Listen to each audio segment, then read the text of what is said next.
Ice cream খাবে? Rahul, ice cream খাবে? আরে রাহুল, হ্যাঁ, কি হয়েছে বলো? কি ভাবছো বলো তো? তখন থেকে এত কিছু বলছি, কিছু কানেই নিচ্ছ না। না, সেরকম কিছু না। তাহলে কি রকম একটু বলো শুনি। আসলে দাদা চায় না যে আমি তাদের বাড়িতে থাকি। আমাকে এই মাসেই একটা অন্য ঘর দেখে নিতে বলেছে। যদিও বৌদি আর কিছুদিন থাকতে দিতে চাইছিল, কিন্তু দাদা একেবারেই রাজি না। তার উপর আমার এনজিওর কাজটাও চলে গেছে। আমার কাছে তেমন কোনো টাকা নেই। আলাদা করে ঘর ভাড়া নেবো কোন টাকায়? খাবোই বাকি। আর দাদা বলেছে আমার নাকি এভাবেই কাজ যেতে থাকবে। তুমি বলো না, যে মানুষটার এই 1 বছরে 4 থেকে 5 বার কাজ হারিয়ে যায়, তার আবার কি গতি হতে পারে? কিন্তু তুমি তো জানো মমিতা, আমি অভিনয় করতে চাই। আমার মাথায় সারাদিন সিনেমা আর সিনেমার ডায়লগ ঘুরতে থাকে বনবন করে। ওই জন্যই তো কাজ ভুলে যাই। আমি কি করব বলো? আচ্ছা রাহুল, তোমাকে আমার একটা কথা বলা হয়নি। আমার বাড়ি থেকে সম্বন্ধ এসেছে। গতকাল ছেলের বাড়ির লোক এবং ছেলে আমাদের বাড়িতেও এসছে। তো ছেলে কেমন? ছেলের নাম যিশু। ও হচ্ছে আইএসআই অফিসার এবং ফ্ল্যাট আছে নিজের কলকাতায়। আর বর্ধমানে ওদের পারিবারিক বড় বাড়ি। জানো, ও খুব রোম্যান্টিক আর কথাটাও খুব সুন্দর বলে। আর দেখতেও কি সুন্দর, ফর্সা, লম্বা, গম্ভীর কণ্ঠস্বর, সব কিছুতে পারফেক্ট। কালোরা পাকা কথা বলতে আসবে। কিন্তু আর কি, ভালো ছেলে বিয়ে করে নাও। দেখাশোনা তো হয়ে গেছে, পাকা কথাও বলে নাও। আর এমনিতেও তোমাকে আমি বিয়ে করতে পারবো না। আমি চললাম।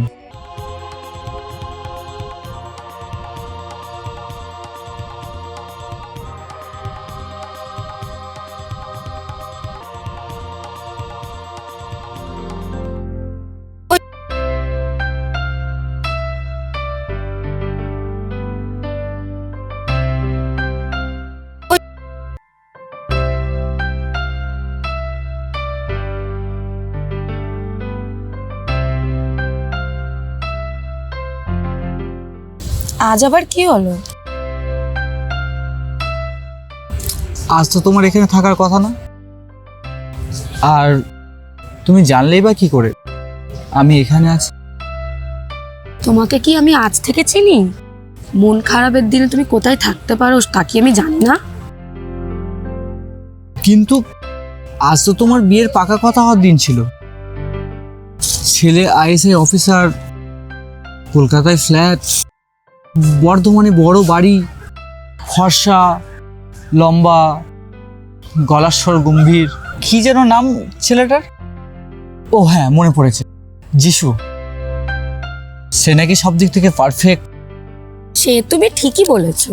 নিজের গাড়ি আছে, সামাজিক সম্মান আছে, নেতা মন্ত্রীর সাথে হাত আছে, হ্যান্ডসাম। আর জানো, ওর কথাবার্তার মধ্যে একটা রোম্যান্টিক ব্যাপারও আছে। আমি হ্যান্ডসামও নয়, আমি ফর্সাও নয়, এত সুন্দরও নয়, আর এত রোমান্টিক কথাও বলতে পারি না। আর না আছে আমার কাছে কোনো দামি গাড়ি। যদিও আছে বলতে একটা ভাঙা সাইকেল, ডবল ক্যারি করা যায় না। ঠিকঠাক কোনো কাজ করি না। আর পারিবারিক আভিজাত্য নেই। নেতামন্ত্রী তো দূরের কথা, আমার পারিবারিক সূত্রে যারা আত্মীয় তারা কেউ কাগজ কুড়ায়, কেউ বা দিনমজুরির কাজ করে, কেউ বা রিক্সা চালায়, আবার কেউ কেউ তো লোকের বাড়িতে বাসনে মাজে। জানো, আমার মা আমার বাবাকে ছেড়ে পালিয়ে গিয়ে অন্য কারোর সাথে সংসার করে। মায়েরই আর কি দোষ ছিল। বাবাও ছিলেন একজন বড্ড মাতাল। মা ছেড়ে যাওয়ার পর বাবা আমাকে ঠিক পছন্দ করে, যদিও বাবা এখন বেঁচে নেই।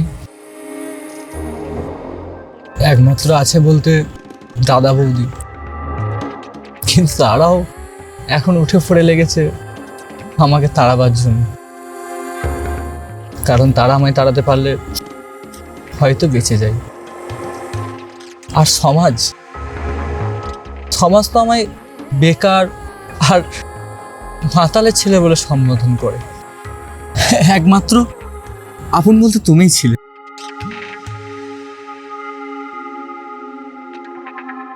কিন্তু দেখো, নিয়তি সেটাও সহ্য হলো না। তুমি ভালোবেসেছো আমার মতো একটা বেকার ছেলেকে, কিন্তু এবার তো ছেলেটাকে বিয়ে করে একটা ভালো সঙ্গী পেয়ে নিজের ভুলটাকে শুধরে নাও। তোমার মতন বোকা ছেলে বেকার হবে না তো কি হবে? ISI officer. আইএসআই অফিসে তো তুমি পেয়ে গেছো, যাও না সেখানে। আমার খোঁজ কে নিতে বলেছে তোমায়? এখানে এসেছোই বা কি করতে? আর আজকে তো তোমার পাকা কথার দিন ছিল, তুমি এখানে কি করছো? তোমাকে চকলেট খাওয়াতে। দাও খাই, প্রিয় মানুষকে হারাবার চরম আনন্দে চকলেটই খাই। এই নাও, চকলেটটা তোমাকে ছেড়ে যাওয়ার জন্য দিইনি রাহুল, আমি চাকরি পেয়েছি।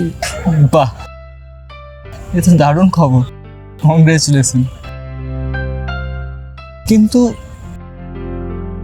তুমি তো বলেছিলে তোমার চাকরি পছন্দ না, তুমি কোনোদিনই চাকরি করবে না। পছন্দ ছিল না, তবুও করব।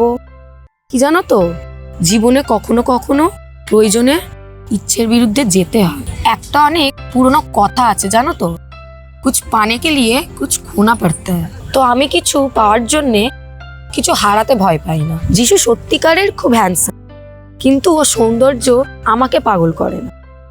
তোমার দুটো চোখই আমাকে পাগল করার জন্য যথেষ্ট। যিশুর কলকাতায় বড় ফ্ল্যাট, বর্ধমানে পৈতৃক বড় বাড়ি আছে ঠিকই, কিন্তু আমার মনে তোমার জায়গাটা তার চেয়েও অনেক বড়। যিশুর উচ্চপদস্থ সরকারি চাকরি, BMW গাড়ি, এসব আমায় রাত জাগিয়ে স্বপ্ন দেখায় না। আমাকে রাত জাগিয়ে রাখে শুধুমাত্র তোমারই ভাবনাগুলো। ছোট্টবেলার থেকে দুঃখ পাওয়ার ছেলেটাকে কিভাবে সুখে করা যায়, কিভাবে ধূসর জীবনের ছেলেটাকে রঙিন করা যায়, এইসব ভেবেই আমার রাত কেটে যায়। আর জানো, চাকরির ব্যবস্থা হয়েছে কাল বিকালে। চাকরি নিলাম কারণ জানো, তোমার আমার একটা সংসার হলে যে টাকাটার দরকার, সেই টাকাটা চাকরি থেকে উপার্জন হবে। আর তুমি যেদিন বড় অভিনেতা হবে, সেদিন না হয় আমি চাকরিটা ছেড়ে দেবো। মতামত না নিয়েই আমাদের পরিবার ভেবেছিল জানো, আমরা দুজন দুজনকে পছন্দ করে ফেলেছি। যিশুরা যখন চলে গেল, আমি তখনই বাড়িতে বলে দিয়েছিলাম যিশুকে আমার পছন্দ নয়। তবুও আমার বাড়িতে জোর করছিল। যিশুকে আমি কাল রাতে ফোন করে সব সত্যি কথা বলে দিয়েছি। যিশুকে একবার বলতেই সব বুঝে গেল। আর তুমি আমায় এতদিনও বুঝলে না যে আমি তোমায় ছাড়া অন্য কাউকেই জীবনসঙ্গী হিসাবে মেনে নিতে পারবো না। তুমি শুধু বোকা না, তুমি একটা মূর্খ।